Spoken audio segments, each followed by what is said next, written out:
Welcome to Village in Motion this Wednesday, August the 5th of 2015. So glad to have you with us today. And today we have a conversation about wine with our wine guru, our resident, Jim Coulter.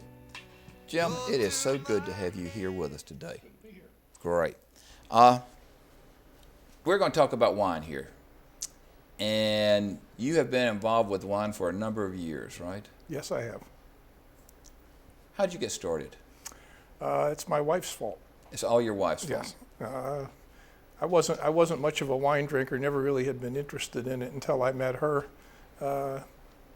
She's from the Philippines, and she worked at the World Bank downtown and had lots of friends that were into wine and got her interested in wine. She drank some when she was a kid growing up. They'd have a little bit of wine mixed with water with their dinner and so forth.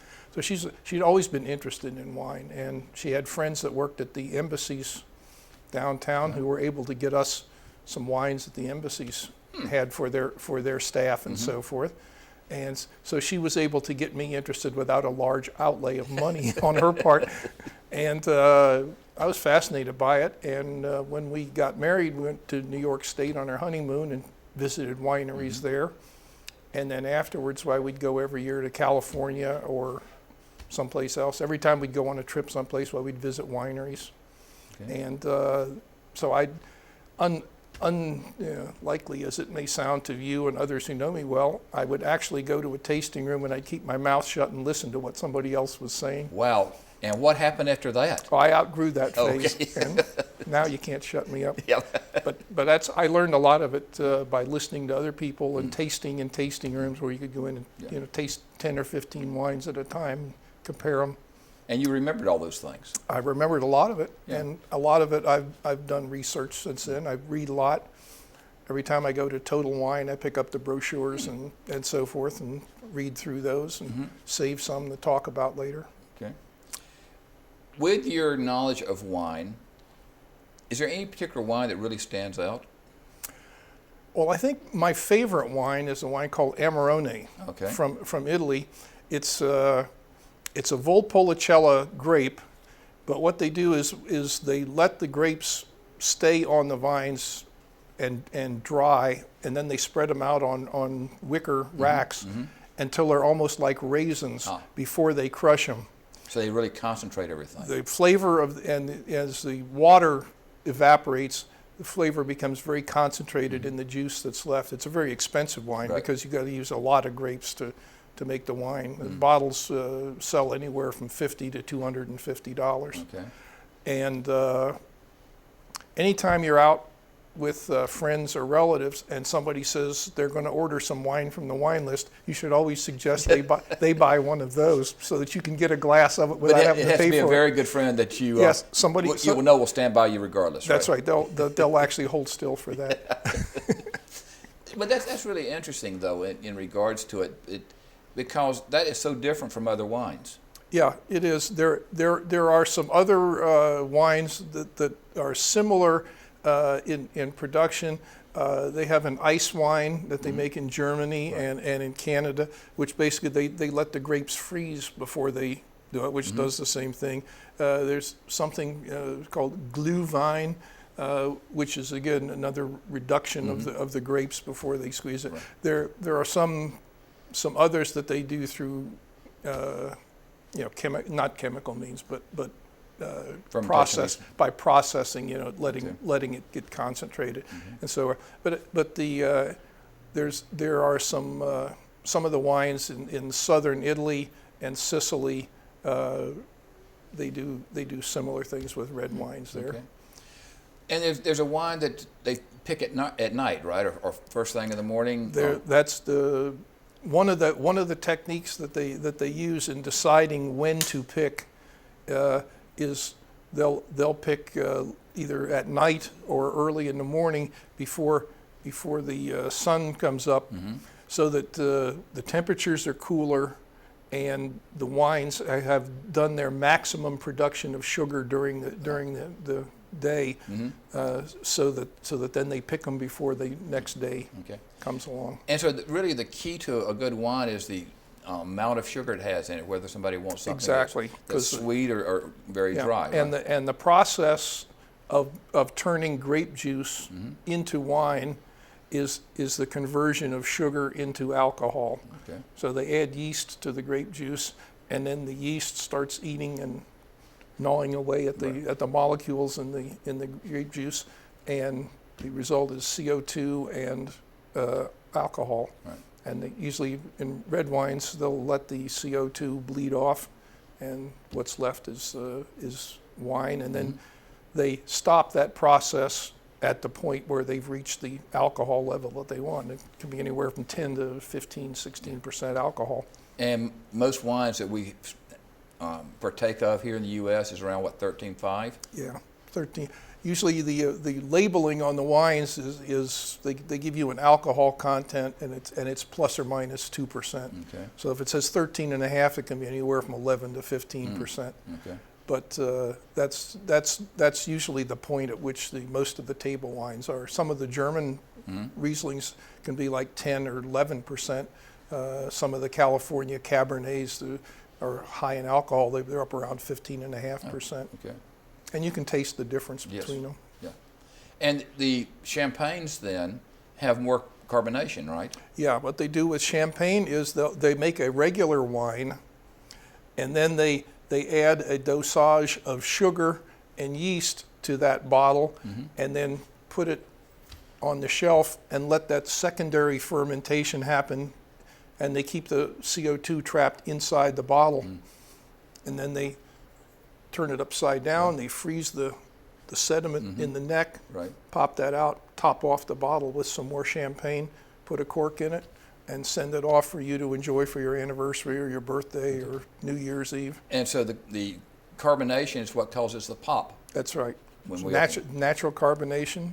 And again, there are process means where you could do it in a what they call a Charmat bulk process, where they have a giant 20,000 gallon tank where they do the same thing, and they make it all in a giant thing inside the tank.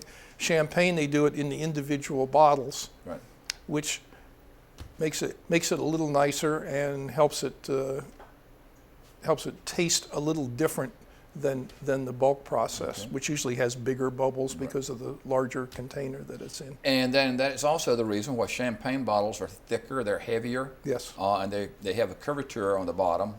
To try and withstand the internal pressure. Okay. We just mentioned champagne. The only wine that truly can be called champagne is made in Champagne, France, right? That's right. Champagne is a district in France, much like Fairfax County, and they have two or three famous cities there. I won't try to pronounce the names of them, but those three cities are where most of the big champagne houses have their factories, and there are a lot of grower champagnes where people have their own, 10 acres of land, and they grow grapes and make their own champagnes, and that's become quite a thing for restaurants and hotels. Will have grower champagnes on their wine list. Usually, if you buy them direct from the growers or through a distributor who will buy them up over there, they can get them at lower prices than you would for some of the big ones, like pay $150 like for Cristal or Roederer or stuff like that. And that's very different compared to Virginia, where the ABC controls the price that things are sold at, right? They used to. Now the ABC has let go of the wine, so now you can buy them at Safeway or Giant or Total, which broke up that state monopoly. There are still some states. I know Pennsylvania is. I think maybe Michigan or someplace. But there's still 5 or 6 states. A lot of them in the Deep South that the states still control it. And I suspect it's more political than anything else, because the state government gets to appoint the commissioner, and they get to hire the people that run around to the stores, and so it's a patronage kind of thing in a lot of states. Okay. Well, we mentioned France and Champagne. There's another wine that was probably the most popular at one time, right? That comes out of France. There's a lot of them. Which one were you thinking of? The Bordeaux. Oh, Bordeaux is probably, even today, is still considered the number one The number one red wine, especially the famous houses of Rothschild and so forth, the first growth wines of Bordeaux are considered, along with the red Burgundies, to be the two most desirable red wines in the world. And Riesling from Germany would probably be would be the top white wine, although there are some great white Burgundies made with Chardonnay grapes. Okay. So that's but Bordeaux is where when you think of Cabernet Sauvignon, Merlot, those kind of grapes are the grapes that go into the wines of Bordeaux, and the Bordeaux wines are considered to be the most desirable. The top chateaus from those regions are considered the most desirable, and one of the things that keep the prices so exorbitantly high on those, in my opinion, exorbitant, because I barely pay more, as you know, more than $6 a bottle, but because there's a limited amount of land there that's where they're allowed to produce the wines, that demand worldwide, and especially now from China, the Chinese are getting into that, and they want the best. So the Bordeaux wines are desired around the world, and the demand for those keeps the price high on those. Okay. And so all the Bordeaux's are actually mixes of different grapes. Mostly, or blends, I should say. Mostly the way it works in Bordeaux is it's the chateau system, where you have a owner grower has 10 acres, 5 acre or hectares over there, but they have a limited size patch of wine, of land that they can grow the grapes on and make wine.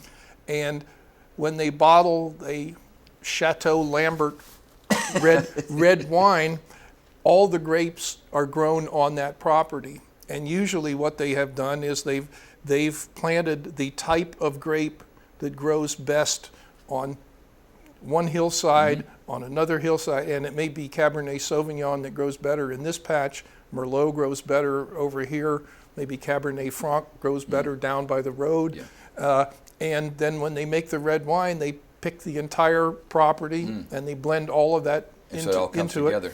And that's why in France you will see that the wines are labeled with the name of the chateau and with the region. So it'll be Chateau Lambert from Medoc.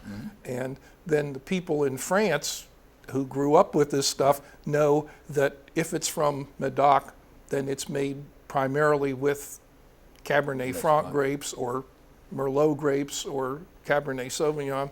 That requires, on the part of us stupid Americans, a great amount of study and effort to remember, because each of the different regions has different grape varieties in different proportions. I know, for example, that Pomerol is Cabernet Franc country. I happen to like Cabernet Franc, and my sister-in-law introduced me to Pomerol, so I learned that. Medoc, I think, is primarily Merlot. Pauillac, I think, is Cabernet Sauvignon. But again, that when they say predominantly, it might be 70% Cabernet Sauvignon and 25% Merlot, and the other 5% might be Carignan or Petit Verdot or some other minor red grape. But those would be what goes into a particular chateau. The guy next door might be 75% Cabernet Sauvignon and 20% Merlot and 10% something else. So you never know exactly what the percentages are of what grapes that are in those, but they are rated and ranked by the name of the chateau or by the region. Okay. You just mentioned a variety of different grapes by name. Yes. There's over 200 different grapes that people make wines from? I would say it's closer to 2,000, maybe 3,000 worldwide.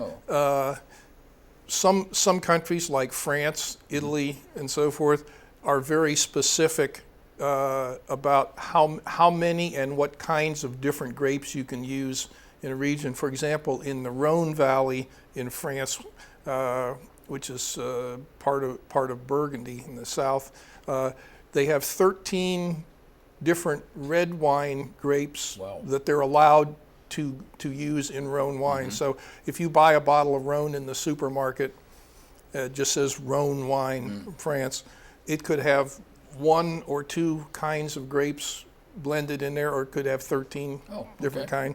And there's similar rules with white wine. Yes. And if you're buying a wine that just says Rhone, I'm not positive about this, but I think they can blend some of the white wine grapes in with the red. I know, for example, in Australia, one of the big popular wines down there now is a Cabernet Sauvignon, or no, it's a Shiraz with Viognier blended in it. So it's a Shiraz Viognier blend, and Shiraz is a red grape and Viognier is a white grape, but they blend in 10 or 15% of the Viognier to bring up the fruity flavor of the But wine. it doesn't make it a rosé though by doing that, right? No, it doesn't, because the Shiraz grape is so dark and so strong that there's just a little bit of the white blended in with it. Improves the flavor, but doesn't really change the color much. All right. With that, and we mentioned Bordeaux. Is there a special process in regards to Bordeaux that makes it such a fine wine and so desirable? It's basically the fact that since the 1800s, they've been making wine on the same property, and in 1855 the French government had a ranking of the best properties and so forth, and in the 1990s they updated that. But basically the piece of land and the grapes that are grown on it are the same as they were back then.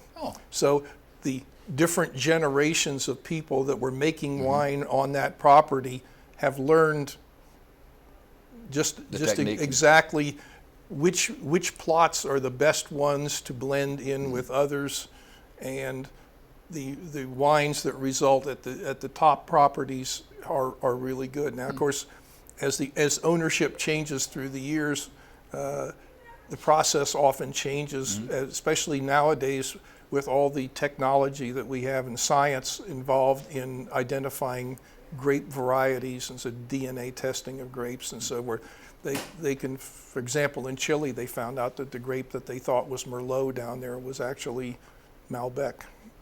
So the wines that they're making are better down there now because they're using better techniques for the grapes, because they're not making it the way they would make a Merlot. They're doing something to it a little different. But historically then, in France, they were growing the same grapes year after year after year. And so it's kind of like going to a fast food restaurant here, that they try to make sure that the food is prepared and served the same way across the nation. Exactly. Right?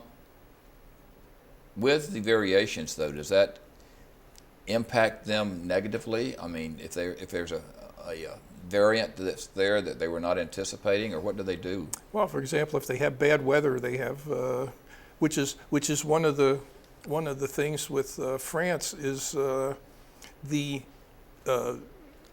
vintage years tables that are produced tells you that 1960 was a great year. 1961 they had an early frost, and don't buy those wines, and so forth. Weather plays a big part in the winemaking process. You can have too much rain, not enough rain, frost, viruses come through there, which can adversely affect the quality of the grapes that you get out of the field. So in Europe, especially where they've been doing this on the same land for so long, they've got really good records about how the different weather and climate affect the grapes. So they can tell you if you buy a wine from this year, from this area, or from this chateau even, whether you can expect it to be higher quality or lower okay. quality. In California, where the weather tends to be more stable, they do the same thing there, but the range between good and bad is much broader. Okay. In Washington and Oregon, they're now doing studies on climate, talking about diurnal days, which has to do with the number of hours of sunlight, because they are further north than California is. They get less sunlight. Right. So they're doing more studies to try and figure out how they can plant grapes in particular areas that will get them more sunlight, and they're delaying harvest longer so that they get more days of sunlight to bring the sugar up. You just mentioned harvest. Is there a particular harvest time? I mean, in general, or does it depend purely on the growth of the grape? It differs in every geographical area, but in the northern hemisphere, it's usually in the fall, because they look out your window around here and watch, and you see the plants start to bloom in March or April, and then fall comes and they start to go back, and it's the same with grapevines. So in the northern hemisphere, usually they're anywhere from August, September, October is usually the harvest time. But if it's a particularly hot summer, that'll be advanced. If it's a particularly slow growing year, why they might pick as late as November in some places, especially up in northern Washington, Oregon, Michigan, New York State. And so if you're wanting to go do wine testing at a winery, it's wise not to go through at harvest time, right? It all depends, because some wineries will, if you want to take a tour of the winemaking process, they'll take you out and show you crushing the grapes as they bring them in and so forth, which is very interesting. But you can get the same thing in a video. I mean, you can see it, and you're less likely to get run over by a tractor or something. But the best time if anybody wanted to go, I would advise the best time to go would be like in March or April or May. Go to a winery, because the wines that they harvested in the fall have been crushed. Yeast has been added. They've undergone fermentation, and they've been bottled, and the bottles are resting, getting ready for shipping. So in the spring usually is when the shipments of the wines from the previous year will be going out. So if you want to go to a winery and taste wines, that's probably when they're going to have the most available for tasting. As the summer goes along and the tourists show up for tasting and so forth, why they start selling off bottles out of the tasting room and so forth. So their stocks, if you go right before harvest, why they may have very limited amount of stuff available for tasting. Okay. And of course, in the southern hemisphere, the seasons are exactly reversed. So the United States wasn't really a leader for a long period of time in winemaking, right? Interestingly, yes, it was. Back in the 1800s, the international wine tastings often were giving gold medals to wines from New York State, from Missouri, and some from California would ship their wines to London or Paris for tastings, and they were winning awards there. After Prohibition, most of that stopped because a lot of the wineries were out of business. Right. But in the 70s, when things started to pick up, and now U.S. is number one in consumption of wine by gallon. Yeah. They're fourth in the world in production. We're fourth in the world per capita drinking of wine, folks, but we're not nearly on the level of France, Italy, or Spain, so we got to pick up the drinking of wine here. But that's one of the things that the explosion of international wines is taking advantage of, is because the American palate has so much available capacity to it compared to other countries. They think this is a great place for them to sell their wines. Very good. So the French and Europeans, especially Australians, are selling a lot of wine over here. And that's one of the things that's happening in Asia, right? Especially Yes. with the Chinese now beginning to. Chinese have an interest in it, and they're importing it. They're even talking about starting to grow some of their own wine grapes to make their own wines. Okay. And I understand that they've brought a lot of French winemakers in. Yes. French winemakers, French vines, and I think they're probably also bringing vines in from California and so forth too. Okay. See which does best. With that, just thinking about the fact of bringing wines in and growing wines, there's always been the old vine, right? The original vine that, out of where? Out of France? Out of Spain? Or? I think most of the I think the thinking now is that the original or the wine making started in the Middle East, in Iran or Iraq or the Tigris-Euphrates Valley, where civilization started, and they've done DNA testing on some of the grapes from France and so forth, and they think that the Syrah grape from France and the Shiraz grape from Australia probably both came originally from the Middle East, and a lot of cross-pollination and so forth has gone on, and a lot of scientists have grafted grapes together to create new varieties and so forth. But there's, as I said, there's 2,000 or 3,000 different grape varieties in the world, and people will make wine, try to make wine anyway out of almost anything. Concord grapes here in the United States. Stonehill Winery in Missouri, right? With all their Concord grapes. A lot of the grapes are not very good for making wine. A lot of them are great for eating. Yeah. But you technically you can make wine out of any fruit with sugar in it. So you could make strawberry wine. I know raspberry wine's a big favorite of yours. Rhubarb wine. Cranberry wine. You can do all kinds of things. And we're seeing more of those on the shelf now. Of the fruity wine. So and they're adding fruit juice to wines to make them more palatable to new drinkers to try and get our per capita consumption up. Well, Vicki and I went and spent a month in teaching and learning things in Jordan a couple of years ago, and we were amazed that they had wine in Jordan, being a Muslim country, and not supposedly drinkers in regards to it, and they actually had wine stores that we were most amazed. I think Muslims are still allowed to earn a living even if they're not drinking wine, so they can sell it to non-believers. Yeah, exactly. But it was amazing in regards to it, and then we met a lot of people that made wines in their home, and so it's just kind of reminded me of Prohibition times, what I read about in regards to it. And we still can make you can make 200 gallons a year in your bathtub or in your shower stall in your apartment if you want to.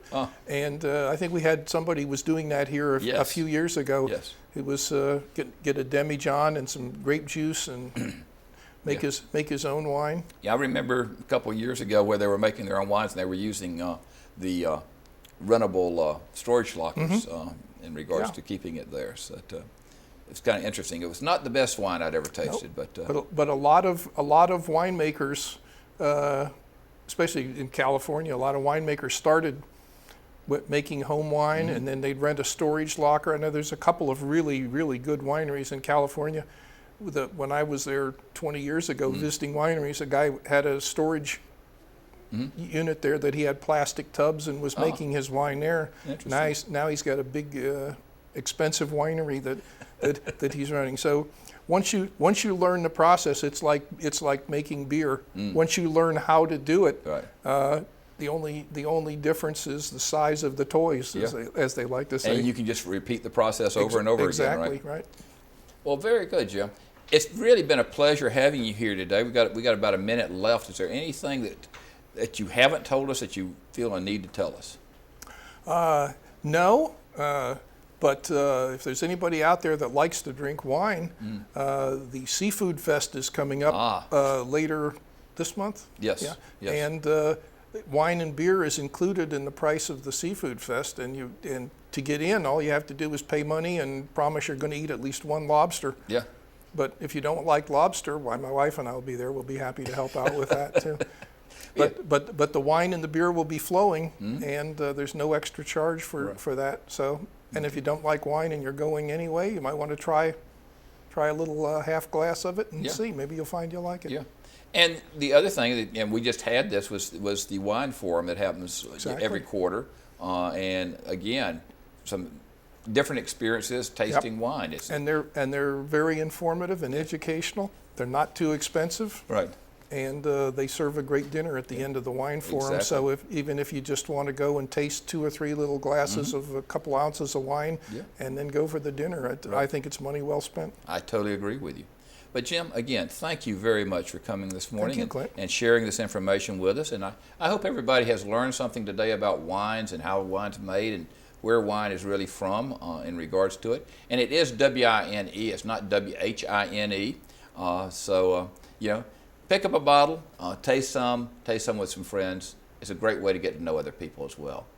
Don't go away. I've got some announcements for you. And the very first one is special programming. That's Life is coming up at 2 and 8 p.m. Today. And then the Green Spring Fellowship that will be shown at 5 and 9 p.m. And then on Thursday on Village in Motion, we're looking at Who's Who, and it's on Ron Thompson, who's been here for a couple of years. It should be very interesting to go back and look at Who's Who with Ron Thompson. And we also have the Eye on Green Spring and Mahjong. Stay tuned for that. And then feature programming is the July Resident Council meeting. It's our General Council meeting that is shown at 2 and 8 p.m. today. So we really encourage you to watch that. And what is special about this particular one is that Ben's Coffee with Ben, as you know, last month was canceled. And so we asked Ben to give us some highlights of the things he wanted to share at that he didn't get a chance to. And he shared a lot of information in regards to things going on and coming forward at Green Spring. The Brain Tease is next. And I've got the answer for that brain tease. If you'll notice, the question was, what does this mean? And you've got a word, it looks like communications. And the answer is, it's a breakdown in communications. Now, that's kind of interesting in regards to it, okay? Folks, that's all we have for today. Enjoy your day, get out and enjoy the weather, and have a great summer. Look forward to talking to you again soon. Thank you very much. Make me forget that I still need her I didn't blow so. it too badly, did I?